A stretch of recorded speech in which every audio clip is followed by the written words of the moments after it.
Agora a gente vai estar com a Priscila. Né, Priscila? Tudo bem? Bom dia com você? Tudo certo? Bom dia, Josi. Tudo bem, e você? Bem também, tô te ouvindo bem. Tá tudo certo, tá? A Priscila é fisioterapeuta, eu vou deixar ela se apresentando, mas ela foi assim super indicada pelas fraudeiras, porque para realizar esse evento a gente não queria, vou dizer assim, nós queríamos que construir esse evento junto. Então várias fraudeiras indicaram a Priscila. Falaram, a Priscila é uma fisioterapeuta atualizada, de alto escalão de informação, então ela vai poder contribuir muito. O assunto dela é sobre desenvolvimento motor e as fraldas ecológicas. E ela vai responder aquela grande pergunta que toda mãe faz. Volume de fralda ecológica prejudica o desenvolvimento motor da criança? Então, ao longo da fala dela, ela vai explicar direitinho, vai falar para vocês. Se tiverem dúvidas, perguntas, comentários, coloca aí que a gente vai estar junto respondendo, tá bom? Eu vou deixar você sozinha para você conduzir o seu momento. Tá bom? Obrigada, Priscila, por estar doando seu tempo e contribuindo de forma tão significativa para toda a sociedade que está te vendo. Imagina, eu que agradeço a oportunidade, né? Agradeço as indicações também, para mim foi uma grande surpresa e é uma honra estar aqui hoje para contribuir com esse assunto tão importante, que é o uso das fraldas ecológicas e principalmente, né, tentar desmistificar essa informação de que o volume ele é prejudicial, mas não só chegar aqui e dizer não é, né? Explicar por quê que não é, né? Por que a gente não precisa se preocupar com isso? Então, eu vou compartilhar aqui uma apresentação com vocês. Então, vamos lá. Bom, pessoal, bom dia novamente. Eu sou a Priscila, né? Eu estou aqui como fisioterapeuta, mas principalmente como mãe, que é o que me oportunizou conhecer as fraldas ecológicas, me oportunizou perder o preconceito, porque sim, eu era uma pessoa preconceituosa em relação às fraldas ecológicas. Eu achava que seria incompatível com a minha rotina de trabalho, de 4 vínculos de emprego, e eu não queria nem ouvir falar de fralda de pano, porque eu achava que seria uma coisa totalmente inviável para minha vida, né? E aí, depois que meu filho nasceu, eu já, antes de eu engravidar, eu já fazia uso do coletor menstrual, então já não usava absorvente menstrual descartável, e eu tive um problema com os absorventes de seio descartáveis ali naqueles primeiros dias, né? Tive hiperlactação, então era muito doloroso usar aqueles absorventes descartáveis. E comecei a pesquisar uma alternativa que fosse mais confortável. E achei os absorventes de seio ecológicos, né? De pano. E aí, como eu encontrei uma revenda aqui em Porto Velho, fui atrás de conhecer, de comprar, e aí encontrei pessoalmente com as fraldas ecológicas, né? Aquelas que eu tanto repudiei antes de começar a usar. E aí, assim, me interessei, falei, vou comprar uma, porque em Portugal é muito quente, e se eu não usar como fralda ecológica, eu uso como fralda de piscina, e não vai ser um dinheiro jogado fora, né? Comprei uma para conhecer, para manusear, para fazer um teste. E aí, nisso, comecei a estudar comecei a pesquisar, e comecei a me interessar mais pelo assunto, e eu comecei a me encantar, assim, né? Com as informações que eu ia encontrando sobre o assunto. E em menos de um mês, meu filho já estava usando fralda ecológica, eu já tinha feito um mini enxovalzinho para ele e comecei os testes quando ele tinha 2 meses. Não fiz a transição de imediato, foi gradativa, né, até ficar 100% com as fraldas ecológicas, e aí, quando ele fez 5 meses, eu consegui fazer a transição das fraldas noturnas também, aí de lá para cá, ficamos 100% com fralda ecológica, e hoje ele tem 1 ano e 10 meses, eu tô esperando o meu segundo filho, o Joaquim, e aí eu já tô fazendo o enxovalzinho dele também, já pretendo começar a usar o mais cedo possível com ele as fraldas ecológicas, né. Então, isso me fez, como profissional da saúde também, me alertar, né, pelos riscos, pelos malefícios que as fraldas descartáveis proporcionam. Eu já tinha uma experiência ruim com absorventes íntimos descartáveis, então eu falei, por que não proporcionar essa experiência mais saudável, essa experiência mais, mais confortável para o meu filho? E assim foi, assim me tornei fraldeira. E aí hoje, quando eu vejo que algumas pessoas me consideram referência, né, dentro dessa área das fraldas ecológicas, eu até me assusto, porque eu comecei a compartilhar, assim, no meu perfil, a minha vivência com as fraldas ecológicas, né? Postava as fotinhos, contava como tinha sido o dia, a rotina de lavagem, essas coisas. E muitas pessoas começaram a se influenciar por isso, se interessar sobre o assunto. E aí, hoje eu tô aqui para dividir essa experiência com vocês e para falar um pouquinho sobre esse tema polêmico, né? Que muitas pessoas se incomodam com o volume das fraldas ecológicas. Então, para a gente começar o assunto, eu trouxe um pouquinho de teoria, né? Mas eu tentei ser o mais tranquila possível nessa questão da teoria aí, para não ficar tão maçante, não ficar tão chato, né? Isso é mais um bate-papo mesmo, tá? Então, o desenvolvimento motor normal de um bebê é um processo, né? Que envolve ali, mudanças no comportamento dessa criança, gradativamente, conforme a idade, tanto na postura quanto em relação aos movimentos da criança, né? E esse desenvolvimento, ele se inicia ainda na vida intrauterina, conforme o bebê vai crescendo, conforme o sistema neurológico vai maturando, conforme ele vai ganhando habilidades, né, tanto relacionadas com comportamento, cognição, esferas afetivas, sociais, começa tudo lá dentro da barriga, né? A gente sabe que a partir de algumas semanas o bebê já consegue interagir com o meio externo, ele já ouve, ele já reage a sons, a luminosidade, então tudo isso influencia. E essa fase, né, da primeira infância, que é desde a vida intrauterina até os 5 anos da criança, é uma fase em que a criança está totalmente sensível aos estímulos que ela vai receber. Tanto que é a fase que ela mais se desenvolve, que ela mais ganha habilidades, né? Ela ganha habilidades mais rápido nesse período. Acho que quem é mãe, acho que é unanimidade, né? Para a mãe falar assim, nossa, primeiro ano da criança parece que voa, assim, né? De repente você tem um bebezinho, de repente você já não tem mais aquele bebezinho, você já tem uma criança que anda, que tem independência, que às vezes até fala, né, algumas coisas. Então, é uma coisa muito louca, assim, né? O tanto que ele se desenvolve, mas é justamente por essa sensibilidade. Essa é a fase deles ganharem habilidades, principalmente habilidades motoras, tá? E aí, esse primeiro ano, ele é caracterizado por alguns marcos, né, do desenvolvimento motor. Então, primeiro, o bebê começa a ganhar um controle de cabeça, né, controle de tronco, vai se aperfeiçoando, ele começa a rolar sozinho. Primeiro, ele rola de lado, depois ele já consegue ficar de barriguinha para baixo, depois o voltar, né, de barriga para cima é outra etapa, então, assim ele vai se desenvolvendo. Daqui a pouco ele começa a rastejar, e aí esse rastejar, ele já vai favorecer o engatinhar, o apoio a posição de 4 apoios, sentar, né, tudo isso para chegar no objetivo final, que é o caminhar, que é a marcha que a gente fala, né, que é em torno de 1 ano mais ou menos. Então, essas fases do movimento, do desenvolvimento, elas são divididas didaticamente, eu vou colocar assim, por meses, né? Então, até os 3 meses de vida, espera-se que esse bebê desenvolva o controle de cabeça, até os 5 meses que ele já esteja rolando, e por volta dos 6 meses que ele já sente sozinho, né? Sentar sozinho no sentido de, eu coloco o meu bebê sentado, na posição sentada, e ele consegue se manter, com ou sem apoio, né? Ou o ideal é que seja com o mínimo apoio possível, até porque esse é um marco também que indica o início da introdução alimentar do bebê. É um dos sinais de prontidão do bebê para que ele consiga iniciar com segurança a introdução alimentar. Por volta de 8 meses, essa criança ela já consegue sair de uma posição deitada e assumir a posição sentada sozinha.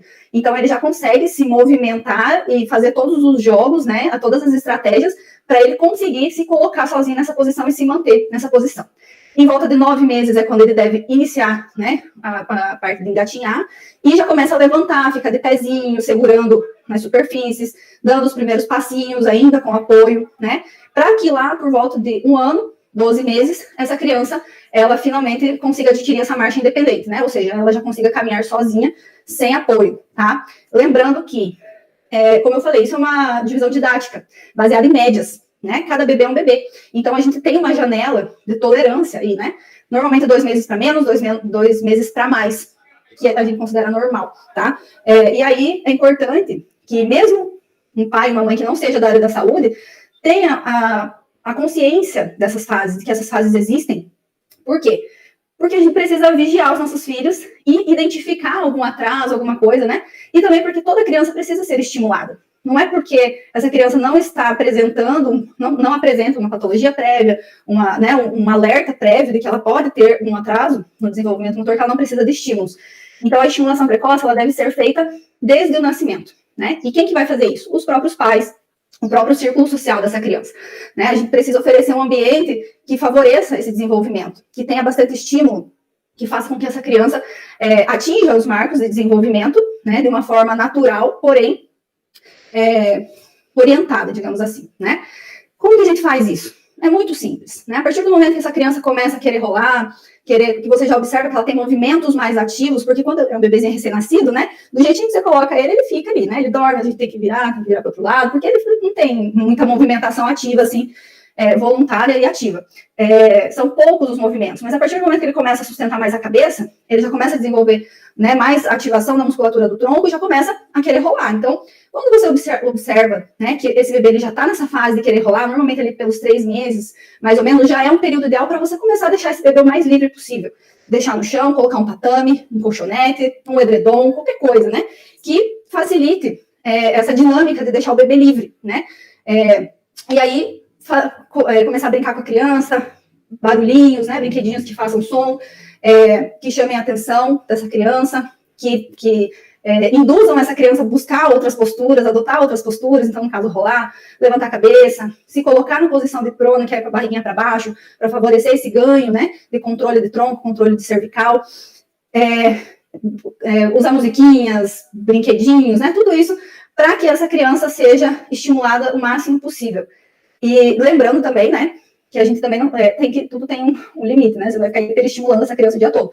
Mas a forma de você brincar com a criança, de você interagir com a criança, ela pode ser direcionada para isso, para estimular essa criança, né? É muito comum na sociedade que a gente vive, a gente desejar crianças passivas, crianças que fiquem quietinhas no carrinho, no bebê conforto. Muitas mães precisam disso por conta de que tem que cuidar da casa, tem que cuidar do bebê, muitas vezes não tem uma rede de apoio. Então, quanto mais tempo esse bebê ficar ali quietinho no carrinho, quietinho no bebê conforto, mais fácil, digamos assim, né, mais conveniente para a mãe, para o pai, para o cuidador dessa criança conseguir dar conta do resto. Porém, isso pode trazer alguns prejuízos, né, para a criança. Então, essa informação de saber que com tantos meses o desejável é que essa criança já tenha desenvolvido ou esteja desenvolvendo determinada habilidade, e como eu posso contribuir para isso, é muito importante, tá? Pais e mães e cuidadores, né, precisam saber disso. E aí, dentro disso, vem a questão, né? E aí, o uso de fraldas ecológicas pode atrapalhar o desenvolvimento motor? Né? É uma pergunta que, para quem já conhece as fraldas, para quem já usa, para quem já observa os filhos usando, pode parecer, assim, até meio sem nexo, né? Porque você fala, nossa, mas meu filho, ele tem uma mobilidade normal, ele não fica com mobilidade reduzida. Por que as pessoas pensam isso, né? O que leva as pessoas a imaginarem que o uso da fralda ecológica vai influenciar de alguma forma, negativamente, né, no desenvolvimento do trabalho motor, no desenvolvimento neuromotor. E aí as dúvidas mais comuns são: o volume de fraldas de pano pode deixar o bebê com as pernas tortas? Né? O volume das fraldas de pano forçam o quadril do bebê? O bebê tem que ficar com as pernas mais abertas por causa do volume das fraldas? O bebê vai ficar com a mobilidade reduzida por causa do volume das fraldas de pano? Vai ser mais difícil para ele rolar? Vai ser mais difícil para ele ficar sentado? Vai influenciar de alguma forma nesse sentido? Né? Ele vai ter mais dificuldade para atingir os marcos de desenvolvimento justamente por ter essa restrição da mobilidade? E aí, para entender, né, vejam que sempre está relacionado com o volume, né? O volume das fraldas, a posição das perninhas, as pessoas acabam relacionando a posição das perninhas com o volume das fraldas. Ah, porque a perna vai ficar arqueada, porque não consegue fechar a perna. E a gente sabe que o volume das fraldas a gente consegue controlar a partir da quantidade de camadas de absorventes, né? E a gente tem um ponto positivo das fraldas de pano, que o volume ele não muda conforme a quantidade de xixi dessa fralda, por exemplo, né? A fralda de pano ela não incha quando o bebê faz xixi. Então, aquele volume que você coloca é um volume normalmente proporcional à quantidade de xixi desse bebê, proporcional ao tamanho do bebê. A gente tem absorventes para RN, tem fralda para RN, ajustes para RN, e isso está mais relacionado a essa dinâmica de saber empregar a quantidade de camadas e o ajuste correto para o bebê ficar confortável, do que propriamente com a fralda de pano, né? Assim, não, diretamente fralda de pano. Então, para que a gente entenda que isso é um mito, né? A gente precisa entender como que funciona a fisiologia, né, articular dos bebês. Então, o posicionamento intrauterino dos bebês, se a gente for observar, independente da posição que ele esteja dentro do útero, ele sempre vai tender à flexão. A essa posição de flexão das perninhas, flexão dos braços, né, essa posição fetal que a gente fala é isso, né? Flexão do quadril, para isso tem uma leve rotação externa, para conseguir flexionar o quadril nessa amplitude que o bebê fica, com o quadril fletido dentro do útero. Ele precisa fazer essa rotação externa, então a gente consegue observar que sempre ele adota essa posiçãozinha, né, dentro do útero. Olha só como ele fica com as perninhas, né, independente da posição que ele estiver. E depois que ele nasce, a tendência é que ele mantenha esse padrão. Vocês podem observar aqui que esse posicionamento em abdução... Você me ouve? Sim. Os slides eles não estão passando na tela. Vixe! Agora passou. Eu vou tirar, então, do... Não, mas você pode colocar... Se você puder depois disponibilizar eles, a gente coloca lá junto da programação, que aí eles vão depois olhando com calma a apresentação. Tá, mas eu vou voltar aqui rapidinho nesse posicionamento, porque é importante que as pessoas visualizem isso, tá? Os outros slides eram mais texto, então esse daqui é o mais importante mesmo, tá, gente? Desculpem, é porque eu tava no compartilhamento e para mim tava passando. Mas vamos lá. Então, ó, observem que, independente do posicionamento que o bebê esteja dentro do útero, ele sempre vai ter essa flexão de membros superiores e membros inferiores, com rotação externa do quadril, né? Então, esse posicionamento aqui que vocês conseguem visualizar. Isso é em qualquer posição, vejam lá, tá? Sempre ele vai tender a essa flexão do quadril. Então, olha só. Depois que ele nasce, a tendência é que ele realmente fique... Deixa eu aumentar o zoom aqui para ver se melhora. é que ele mantenha essa posição, né, de rotação externa. Então, vejam bem, esse aqui é o meu bebê quando ele nasceu, isso aqui acho que fazia uns 2 dias que ele estava em casa, isso aqui uma semana que ele estava em casa, né. E observe, nessa época eu não usava fralda ecológica, porque como eu disse para vocês, eu comecei a usar com 2 meses, quando ele fez 2 meses. Então, aqui ele estava em todas as fotos com fralda descartável, né, e ele mantendo esse posicionamento, tá. Inclusive, é absolutamente normal, é fisiológico, é um sinal natural do bebê ter uma leve contratura e inflexão de quadril ao nascer, tá? O que é uma contratura e inflexão? É justamente esse quadrilzinho aqui, ó, fletido, dobradinho. É o que faz com que os bebês, eles prefiram essa posição de sapinho, porque eles ficaram tanto tempo nessa posição dentro do útero que é desconfortável para eles ficarem esticados. Né? E por isso que se fala tanto em esterogestação, que fala tanto em uso do sling, que fala tanto em ninho redutor, né? Para facilitar essa posição do bebê, o mais próximo, né? Redinha, né? Usar a redinha no berço, para que ele fique mais próximo da posição que ele ficava dentro do útero. E a posição dentro do útero é essa, o quadril flexionado e rodado externo, tá? Ou seja, isso não tem a ver com o volume da fralda, isso não tem a ver com o tipo de fralda que você vai usar com seu filho. Isso é fisiológico. Isso é uma coisa que, se você deixar o seu bebê sem fralda, ele vai permanecer nessa posição, né? E aí a gente observa que conforme o bebê vai crescendo, ele ainda continua mantendo esse posicionamento, porque é um movimento, é um posicionamento fisiológico, né? Ah, mas não força o quadril do bebê, né? O que força o quadril do bebê? Tanto que em casos de luxação congênita de quadril, ou casos de luxação por espasticidade, né? As crianças que têm lesões neurológicas que favorecem o movimento contrário. A rotação interna do quadril é esse movimento que favorece a luxação do quadril. Então, por exemplo, por que não pode, não se recomenda que a criança sente em W para brincar? Porque é justamente esse mecanismo de lesão do quadril, de luxação do quadril, é a rotação interna com carga, né? Porque ela joga o peso em cima de uma articulação que está sendo forçada a escapar, a sair pela tangente. Então, esse movimento de abdução, né, de perninhas rodadas externamente, perninhas abertas e flexionadas, é um movimento absolutamente fisiológico do bebê. É o movimento mais confortável para o bebê. Por isso que, quando a gente deita, né, junto com o bebê, a tendência dele é botar as perninhas em cima da gente, porque isso vai favorecer esse movimento, esse posicionamento intrauterino.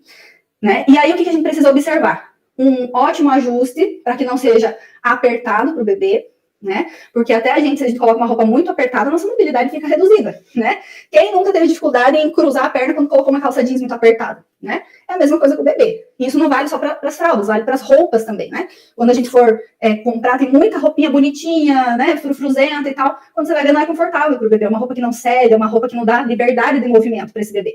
Com a fralda é a mesma coisa, né? E aí, o que é válido ressaltar? Existem várias marcas de fralda, existem várias modelagens de fralda. Vai existir uma que é melhor para o seu bebê. 1, ou 2, ou 3, né? E isso também faz parte da adaptação no uso das fraldas ecológicas, como já foi falado outras vezes aqui. Então, a gente precisa desmistificar isso de que fralda ecológica tem volume e o volume faz mal, né? É preciso que a gente ajuste essa fralda para o tamanho do bebê, para a necessidade do fluxo, para ter uma boa absorção e que ele tenha movimentos livres. E isso não serve só para a fralda, serve para as roupas também, né? Conforme esse bebê vai crescendo e vai adquirindo a habilidade de ficar de barriga para baixo, olha só, nessa foto aqui, vocês conseguem ver a setinha, né? Nessa foto da fraldinha azul, vocês observam que mesmo de barriguinha para baixo, ele mantém essa flexão do quadril aqui, ó. Conseguem ver esse ângulo do quadril? Por quê? Aqui ele tinha uns 3 mesinhos. Foi quando ele começou a ficar de barriguinha para baixo, começou a querer empurrar, né? Levantar a cabeça, levantar o tronco. Já nessa foto aqui ele tinha a mesma idade. Nessa foto de barriguinha para cima, ele tinha a mesma idade da fraldinha azul. Mesma idade, 3 meses. Aqui ele já tinha uns 4 meses, ou seja, ele já tinha um tempo maior de posição, ele já tinha mais domínio do tronco, da cabeça, ele já conseguia fazer atividades nessa posição, e não só permanecer na posição. E aí a gente observa que a flexão, aquela contraturazinha de quadril fletido, ela já vai deixando de ser tão acentuada, ele já vai ganhando a extensão dessa musculatura, vai ganhando mobilidade dessa articulação. E isso vai favorecer a longo prazo a posição de 4 apoios, né, que precede o engatinhar. E aqui eu coloquei essa fotinho, porque, ao contrário do que as pessoas falam, né, que a fralda ecológica pode prejudicar, ela pode ser nossa aliada no desenvolvimento motor também. Você pode estimular o seu filho com as fraldinhas, né, porque elas são tão coloridinhas e tal. Então, isso também é uma forma de você de você trabalhar com ele esse deslocamento, esse rastejo, alcançar a fraldinha, né? Então, elas podem nos ajudar, ao contrário do que muitas pessoas pensam. E aí, a posição em 4 apoios é uma posição que às vezes é negligenciada, porque nessa fase aqui, muitas vezes a criança ela já tem um reflexo de querer ficar em pé, ela já começa a empurrar para ficar em pé, e aí a ansiedade, muitas vezes, da criança andar logo, faz com que os pais não estimulem ela nessa posição, e já começa a colocar a criança em pé, já deixa ela ali, né, para querer andar logo. Só que essa posição de 4 apoios, ela é importantíssima. Para quê? Para ativação dos músculos, que vão ser imprescindíveis na hora dela ficar em pé, tanto para ela ficar sentada, quanto para ela ficar em pé, né? Então, quando a gente pula alguma fase do desenvolvimento motor, seja por ansiedade dos pais, seja por necessidade dos pais, mas eu vou falar de algumas necessidades dos pais que influenciam nisso, a gente está influenciando no ganho, né, dessa postura correta, dessa ativação correta das musculaturas. Por isso que não é ideal pular nenhuma fase. É ideal estimular também a posição de 4 apoios ou engatinhar, mesmo que nessa fase, que normalmente é a fase dos 9 meses, que a criança começa a querer engatinhar e já começa a se puxar para ficar em pé. Estimule seu filho, deixe ele na posição de 4 apoios, coloque brinquedinhos em volta dele, para que ele precise ficar nessa posição para conseguir alcançar os brinquedinhos. Se você coloca brinquedos no alto, ele vai automaticamente se puxar para ficar em pé e querer pegar o brinquedinho. Então, ter essa noção de altura, né? Em que altura eu vou colocar o brinquedo, em que altura eu vou estimular meu filho. Isso é importantíssimo também, tá? A partir disso, ele começa a se puxar para ficar em pé, ele mesmo se coloca na posição em pé, e aí vocês podem observar, né, que é nessa fase aqui que começam os palpites, né? Começa a preocupação das pessoas, né? A sociedade está preocupada que seu filho vai ficar com a perna torta porque ele está usando fraldas ecológicas, né? Bom, vamos lá. Esse bebê passou pelo menos 7 a 9 meses com esse padrão flexor e rotador externo de quadril. Não é do dia para a noite que ele vai adquirir um alinhamento correto, né, que é o que é aceito, né, como correto, dos membros inferiores, né? Isso vai vir com o tempo. Isso não é do dia para a noite. Ele ainda tem sinais ali do posicionamento intrauterino, ele ainda tem sinais de um longo período em que um determinado posicionamento era o natural para ele. Agora a gravidade vai começar a agir de outras formas. Agora começam as ativações de outros músculos que até então não foram ativados. E esses músculos vão sendo ativados, vão sendo fortalecidos e vão melhorando esse alinhamento, né? Primeiro eles começam a ficar em pezinho, segurando, com apoio, depois tira uma mãozinha, depois tira as 2 mãozinhas, né? Coloquei aqui alguns videozinhos pra gente ver, então, como que funciona isso, né? Eles começam, vocês estão conseguindo ver o vídeo rodando? Eu tava tentando te colocar mais para baixo, porque tá saindo um pouco cortado. Aí eu te coloquei ele embaixo, acho que vai ficar melhor assim, deixa eu ver. Posso diminuir o zoom aqui também. Olha só, observe, né? Como que ele começa a adquirir uma base mais alargada, ele não tem equilíbrio suficiente para ficar em pé sozinho, ele não tem habilidade motora para levantar e sair andando. Então, esse processo faz parte do desenvolvimento até chegar na marcha independente, né? Ele começa a se aventurar ali para querer sair. E aí, eu coloquei esse vídeo aqui porque esse vídeo dá para ver bem certinho o arqueamento das perninhas, né? E aí, quando a gente coloca um vídeo assim, a primeira coisa das pessoas é falar, nossa, ele tá com as perninhas tortas. É uma das primeiras vezes na vida dele que ele tá assumindo essa postura, em pé, e principalmente essa habilidade da marcha, né? Da passada, né? De dar os passinhos. Então, isso é absolutamente normal, tá, gente? Vou colocar de novo aqui para vocês observarem. Olha, ele não tem coordenação suficiente, ele não tem equilíbrio, ele vai do jeito que ele consegue, né? Com apoio, e se você soltar ele sozinho, a reação dele vai ser exatamente essa do vídeo aqui, né? Se ele tiver onde se segurar, ele vai se segurar, se ele não tiver onde se segurar, ele vai cair, porque ele não está pronto para isso. Ele está passando pelo processo de maturar essa parte do sistema neurológico dele para adquirir essa marcha independente. E aí, nessa fase aqui, é muito comum que os pais tenham medo, né? Ah, vai cair, vai machucar, vai bater a cabeça e tal. Mas até o cair é importante, porque o cair é que vai fazer ele desenvolver os reflexos necessários para ativar os músculos que ele precisa ali, os músculos posturais que ele precisa nesse momento para se manter nessa posição. Então, a partir do momento que eu não permito que o meu filho permaneça nessa posição ou se aventure nessas posições por medo dele se machucar, eu estou privando meu filho de desenvolver conexões nervosas que vão ser responsáveis por fazer ele desenvolver essa habilidade motora. Então, não dá para ficar com medo. Lógico, a gente tem que garantir a segurança da criança, mas sem privar ela de ter esse momento de criar essas conexões nervosas, né? Então, olha só, aí eles começam a se aventurar sem as mãozinhas, mas ainda uma parte do corpo encostadinha. Depois ele solta as mãozinhas, já não precisa mais, mas ele permanece em pé, ele não tem ainda a habilidade de se locomover nessa posição, né? Em pé. E aí, de repente, tá lá o bebezinho em pé, né? Essa fase aí, ela varia, né? Aproximadamente com 1 ano que a criança se solta para fazer, para conseguir dar passinho sozinha, sem apoio, né? Começa com 2 passinhos. E aí ela vai aperfeiçoando isso, tá? E aí eu coloquei essas 2 fotos que são do mesmo bebê com 1 ano de diferença, tá? Observem que quando ele começa a ficar em pezinho, a base é muito mais alargada, porque ele não tem esse controle, esse equilíbrio, essa propriocepção que mantenha ele em pé, então ele precisa de uma base larga para ele conseguir se manter nessa posição. E ele, aos poucos, conforme ele vai ganhando força nessa musculatura, resistência nessa musculatura, e vai aperfeiçoando, né, as habilidades motoras grossas e finas, ele vai fechando a base. E olha como muda o arqueamento da perna. Né? Ele não continua com aquela perninha arqueada. Aqui ele já tem meses de aquisição motora, ele tem uma postura totalmente diferente, totalmente independente. E mais, além da postura, ele tem essa habilidade de se locomover nessa posição. Né? Então, primeiro ele adquire a postura, ele consegue se colocar nessa posição, e aí ele vai aperfeiçoando a capacidade de psicomotricidade, né? De conseguir se deslocar nesse mesmo posicionamento. E aí toda a cadeia postural, ela vai se alinhando, né? Ela vai respondendo a isso. E aí as articulações, elas vão adquirindo um novo posicionamento, um novo repouso fisiológico, que a gente chama, né? Que é um posicionamento sem sobrecargas, que é o posicionamento ideal para essa articulação funcionar sem dor, sem lesão, sem se machucar, né?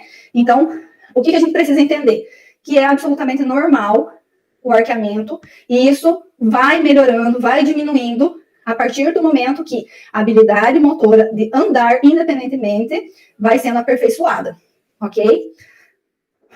Outra coisa, olha só, com o tempo, aquela flexão de quadril, ela deixa de existir, né? Olha o alinhamento das perninhas. Então, tanto deitado, né? Uma criança que já se esparrama para dormir, ela já não tem a necessidade de ficar encolhidinha, de ficar com as perninhas dobradas, perninha tão rodada externamente, né? Já tem um alinhamento em pé bem diferente daquele alinhamento inicial. E em relação a habilidades motoras, a gente não tem nem o que questionar, né? É subir, descer, né? Fazer tudo que uma criança faz, independente da fralda que ela usa, tá? Então, só a título de curiosidade, eu falei, né? É por volta de 1 ano que a criança começa a andar. O meu filho começou a andar com 7 meses. Ele é uma criança totalmente fora da curva nesse sentido, né? E mesmo assim, usando fraldas ecológicas. Então, isso não é uma coisa que torna científica essa informação, né? Porque é uma criança em sei lá quantas que adquirem essas habilidades tão precocemente, mas é uma observação a se fazer diante de tantas críticas que a gente recebe, de tantos palpites, de tantas perguntas, tantos questionamentos fantasiados de críticas, né, em relação ao uso das fraldas ecológicas, tá? E aí, o que realmente prejudica o desenvolvimento do bebê, né? Primeiro deles é o tal do andador, né, que é andador, andajá, cada região chama de um jeito, mas é uma coisa que o Ministério da Saúde, a Sociedade Brasileira de Pediatria não recomenda de jeito nenhum o andador. Por quê? Porque normalmente, naquela fase dos 4 meses, quando a criança já começa a se puxar para ficar em pé, é a fase que os pais colocam no andador, porque é uma fase que a criança começa a ficar mais ativa e isso, teoricamente, incomoda. Isso, teoricamente, impede que os pais tenham mais liberdade para fazer as coisas dentro de casa e precisam criar uma alternativa para essa criança ficar mais restrita, né? Então, percebam a palavra que eu estou usando, restrição. Você está restringindo o seu filho. O posicionamento que ele fica no andador não é um posicionamento que ele está pronto. Um bebê de 4 meses ainda não consegue ficar sentado sem apoio, né? Então, não é uma posição, a posição em pé não é a posição que ele está pronto para ficar.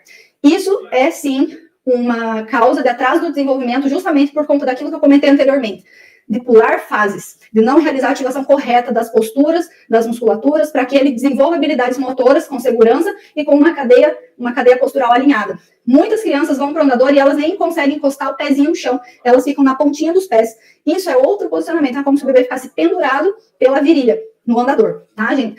Sem contar os inúmeros casos de acidentes envolvendo crianças em andadores, porque o andador passa uma falsa segurança para o pai, que a criança, teoricamente, se ela estiver no chão, no colchonete, ela tem mais risco de se machucar do que se ela estiver no andador, e é o contrário, né? Uma criança nessa fase, ela tem que estar no chão, ela tem que estar livre, não no andador.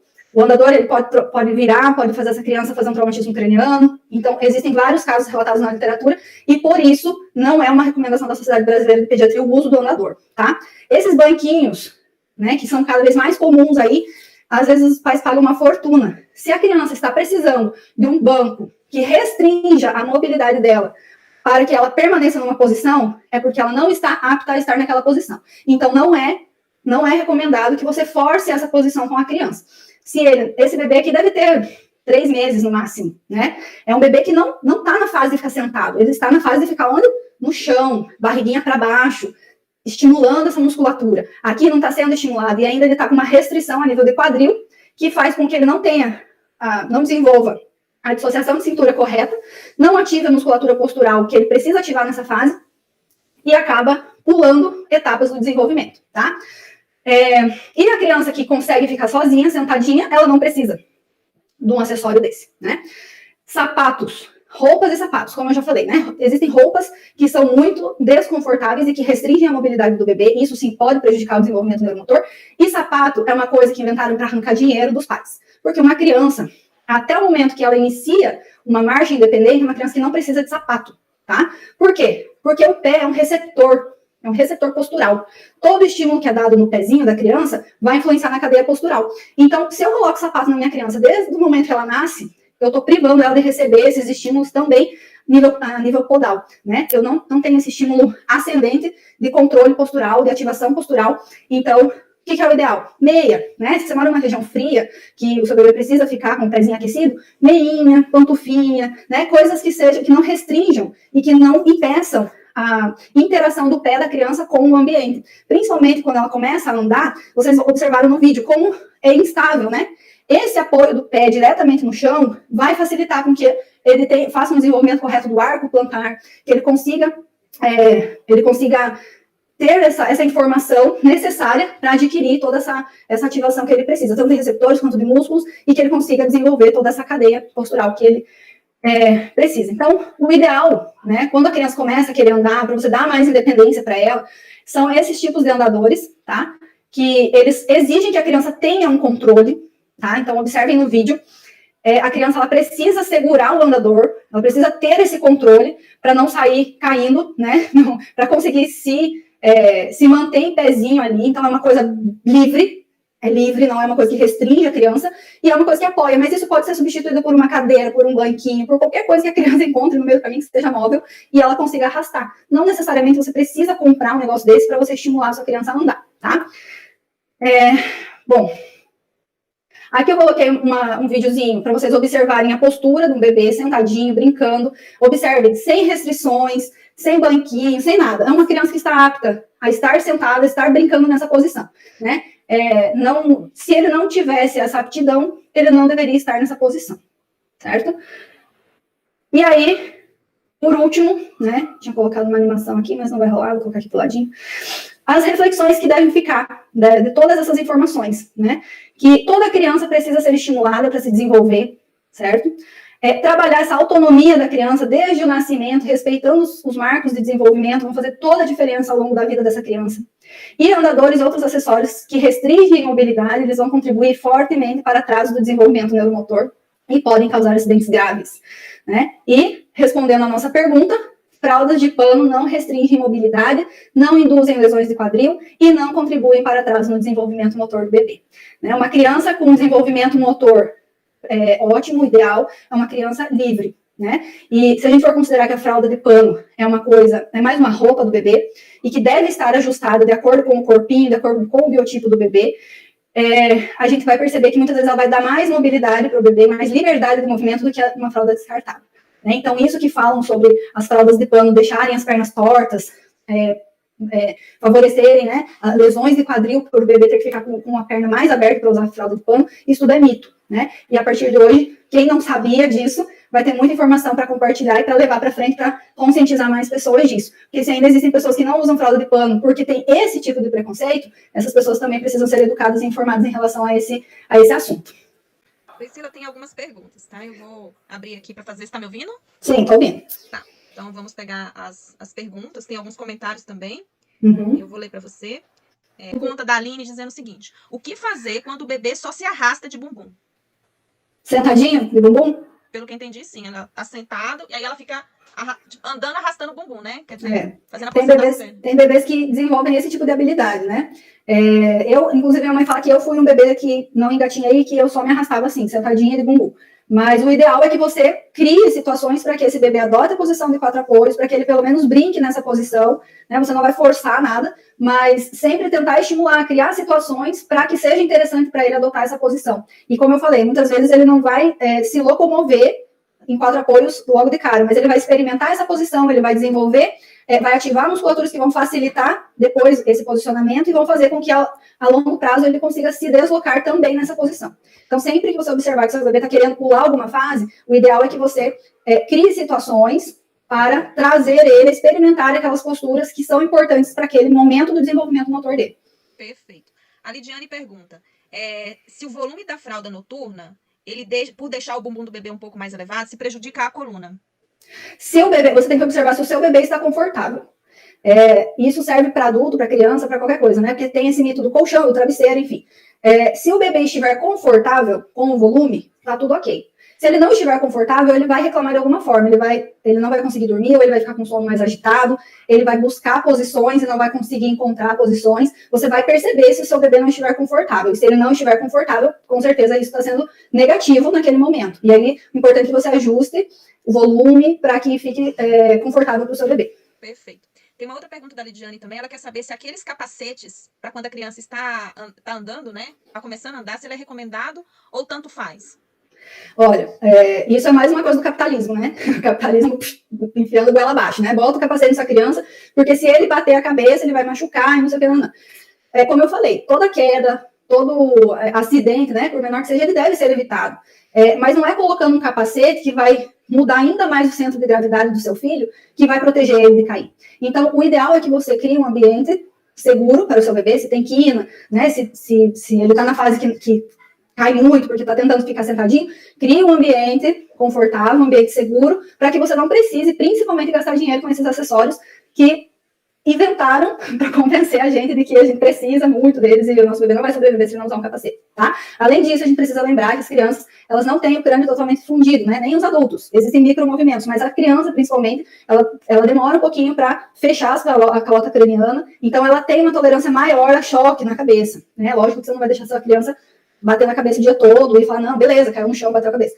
Mas ela tem uma tolerância maior porque o ajuste, a partir da pancada, ele é mais maleável. Então, é como aqueles prédios que tem no Japão, que são anti-terremoto, a cabeça da criança é tipo isso, no começo, né? Enquanto não fecha, não fundem os ossos cranianos. Então, às vezes, uma pancada que você acha que foi muito forte para ela, não foi porque tem esse ajuste, né? Pela maleabilidade dos ossos cranianos nessa primeira fase da infância. Aqui tem alguns comentários, né? A minha filha começou a andar sozinha com 1 ano e 5 meses, ela tinha muita insegurança de andar sem dar a mão. Eu acho que essa insegurança, ela também faz parte, né? Faz. A insegurança, ela pode ser de várias causas, né? Não só o desenvolvimento motor, né? Mas, assim, até 1 ano e 4 meses, 1 ano e 5 meses, ainda é considerado normal se nesse período ela já estiver tentando desenvolver essa habilidade, né? E lembrando que a insegurança, ela pode vir de um processo de intraútero, né? Várias coisas podem influenciar nessa questão da segurança da criança, né? E aí, quem quiser saber mais sobre isso, pode ler um pouquinho sobre criação com apego e tal, para entender mais essa parte, porque isso é um assunto que vai fugir bastante do tema agora, se a gente for abordar. Perfeito. Mas se ela tá andando, se ela tá se desenvolvendo, tá tudo bem, tá tudo tranquilo. Ok. Tem aqui alguns elogios, né? Quanta informação preciosa, agradecendo, né, pelas palavras. E tem uma pergunta aqui da Aline. É verdade que bebês que engatinham sabem cair de modo mais seguro do que aqueles que pularam essa fase? A grosso modo, sim. Justamente porque quando cada fase é respeitada e é vivida, né, vivenciada por esse bebê, as ativações, elas ocorrem. Então, os reflexos, eles ficam mais aguçados. Né? Então, você vai observar que é um bebê que ele controla mais a queda. Às vezes ele cai, mas ele não bate a cabeça, ele segura a cabeça. Né? Então, por isso que é tão importante respeitar cada fase do desenvolvimento, porque é o combo, né? O pacote completo para ter um desenvolvimento motor o mais próximo do ideal. E acaba que você gera uma segurança muito maior para a criança, porque você sabe que ela não vai bater a cabeça toda vez que ela cair. Né? Ela vai ter o controle. Em certo momento, ela já começa a colocar a mãozinha, ela já se segura, ela evita que o impacto seja tão forte, né? Não é aquela criança que se espatifa no chão, digamos assim. Ela aprende a cair também, por isso eu falei, a queda também é importante, para ativar esses reflexos de defesa, né? Perfeito. Tem uma pergunta aqui que eu acredito que seja cercadinho, mas está escrito assim: qual a sua opinião sobre o mercadinho? Eu deixava o meu filho quando estava sozinha para cozinhar ou em faxina. Ele ficava brincando com os brinquedos, deitado, sentado ou em pé. Andava em volta quando estava aprendendo, mas ficava sempre perto de mim somente nesses momentos. Eu acredito que seja cercadinho, né? Ou tem algum mercadinho dentro desse contexto? Eu espero que seja cercadinho mesmo. Eu espero que não seja deixar o meu filho sozinho para ir no mercadinho, né? Mas eu acho que não é. Eu acho que é cercadinho mesmo. Então, cercadinho, ele depende, né? Porque, inclusive, na minha casa eu tenho um portãozinho para ele não passar para a cozinha, né? Porque eu acho perigoso, não tem porta na minha cozinha. Então, é um vão, e aí nesse vão eu coloquei um portãozinho para que ele não tenha acesso à cozinha, para que ele fique mais seguro, né?